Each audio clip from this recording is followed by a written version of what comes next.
the reason why you haven't changed your life yet, the reason why you haven't reinvented yourself, and the reason why you're still the same person doing some of the same old habits and having some of the same beliefs that you've been having your entire life that you've been trying to break is because you have been leaning into the self-fulfilling prophecy, okay? And I want to truly help you forge a new identity and become the person who you've always dreamed of becoming, that person who is on your vision board, that person who looks good, feels good, thinks good, like all the things, that whole person. I want to help you to become that person. But first I have to tell you why you been having a roadblock in the way of becoming that person. First off, the reason why is because of your thoughts, how we believe, right? This is called self-fulfilling prophecy. So basically the way it works is our thoughts and our beliefs start in our mind, right? It starts in our head. So wherever we think, that is what's going to lead to this whole feedback loop. So you think a certain thought, then that's going to lead to a certain action. That certain action is going to produce a certain result. That certain result is going to come back around and confirm and reaffirm that initial thought or belief, whether that's positive or negative. I'm going to first use this as an example with something that's very common with many of us. We've either felt it in the past, we either feel it now, or you're going to feel it in the future. And that is the thought that I'm not good enough.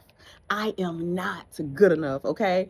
And so how does this look in entrepreneurship? In entrepreneurship, you may say, oh, I'm not cut out to be a successful business person, or I'm not cut out to build a successful business because whatever reason you tell yourself, right? But then here's where it gets interesting. Because of that thought, because of that belief, then what do? Your action align. You don't promote your products. You don't pitch, when you have great ideas, you underprice your services. And so that leads to what? Low visibility. It leads to low revenue. And then those results reaffirm the thought or the belief that I am not a successful entrepreneur. That is one way entrepreneurship. How this looks in parenting. You may say, I am not a good parent.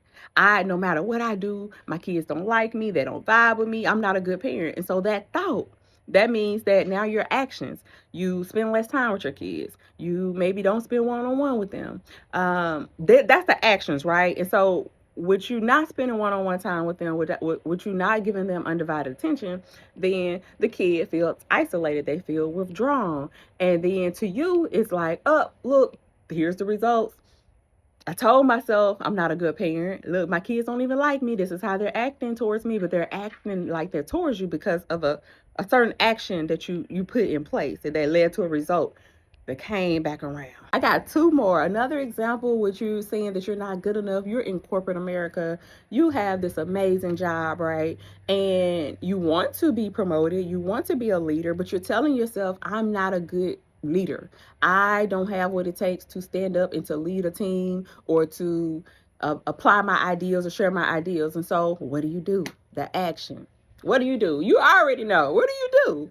If you're in a meeting, you stay quiet. You don't speak up. You don't share your ideas. You don't say, hey guys, I see a gap here. I think if we do this, this is how this thing can be elevated, or this is how we can get these results if we do this. And so you stay quiet. You don't speak up. And now when leadership opportunities come, and also you don't even apply for advancement and promotions. You just kind of sit back and wait for them to come to you. And so now when you miss leadership roles and you're not getting the promotions, it's reaffirming that initial belief that you are not a great leader. But you see how you set yourself up for that? You see? But it's going to get good because I'm going to tell you how to fix this. And then dating, okay? Now this is a good one. I'm not good enough. Don't nobody want me. They not feeling me. I'm not vibing with them. But what are your actions looking like? Your actions looking like, again, you stay withdrawn. You don't go out. You don't network. You don't mingle. And if you're an introvert, I get it. But you stay secluded. You don't put yourself in a situation where you make it possible for people to see that you're open for dating. And so, also, In some cases, you may link up with somebody who is beneath your standards and somebody who treats you poorly because you, again, believe that you're not good enough. If you believe that you're not good enough, you're going to attract people who can sense that, for one, but then you're going to stay in those relationships because you don't think you deserve better. And now, if somebody's abusing you verbally, physically, mentally, it's reaffirming that thought that I'm not good enough and maybe I deserve this. Maybe I don't deserve better. So you stay in that thing and it becomes an overall ongoing cycle.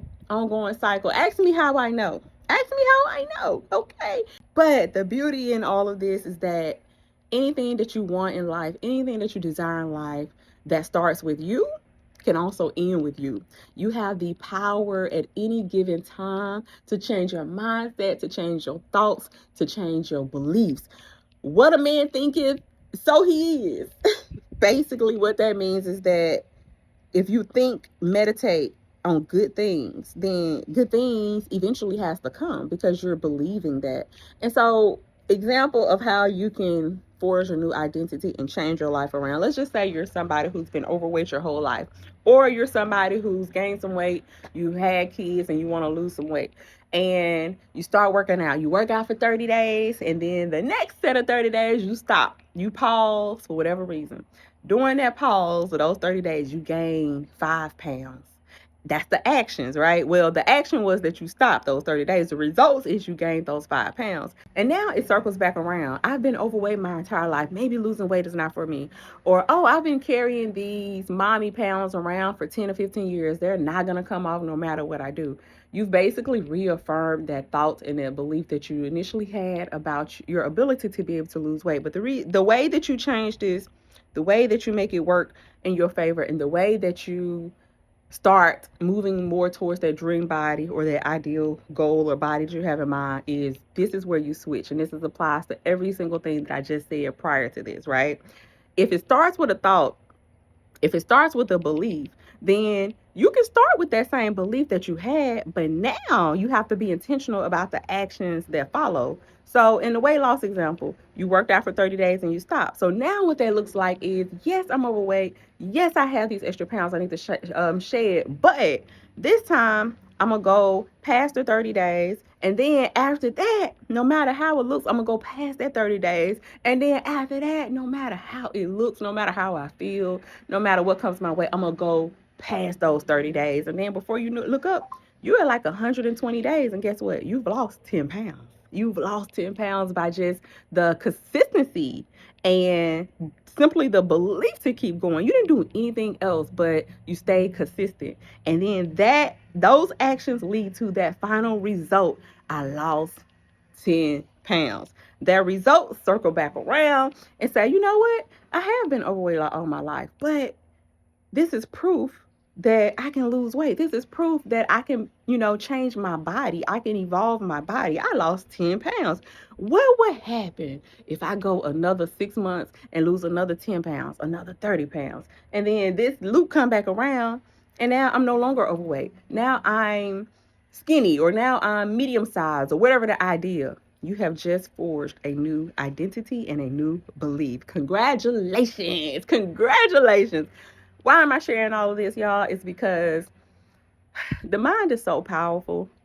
I personally know firsthand the mental turmoil I put myself in by my thoughts and believing things that may have been true at one time, but doesn't have to stay true forever. And so you can stay stuck in a cycle of stagnation that can keep you stuck and being unhappy forever. But when you switch your mindset and your thought into belief and say, you know what, I am in control. I do have control over my life.